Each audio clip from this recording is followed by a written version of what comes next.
অনেকদিন পর নিজেকে নিয়ে কিছু কথা লিখলাম। ধ্বংসের দিকে তাকিয়ে মুচকি হাসি দেওয়া অদ্ভুত মানুষ আমি। হয়তো আমি পাগল, হয়তো অনুভূতির ভিতরে কোনো এক গভীর অতল দুঃখ বাসা বেঁধেছে। তবুও নিজেকে জোর করে হাসাতে শিখে গেছি।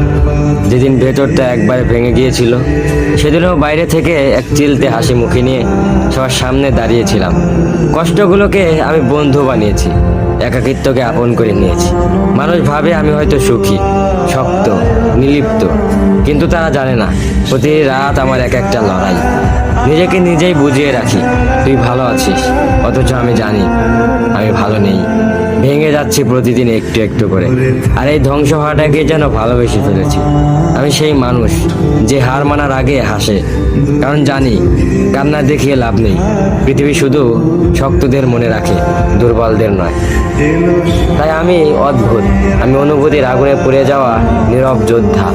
আমার জীবন কোনো সুখের গল্প নয়, এটা নিঃশব্দ বিপ্লব, যেখানে হাসির আড়ালে লুকানো থাকে হাজারো না বলা কথা, ভাঙা স্বপ্ন, হারিয়ে যাওয়া আমি।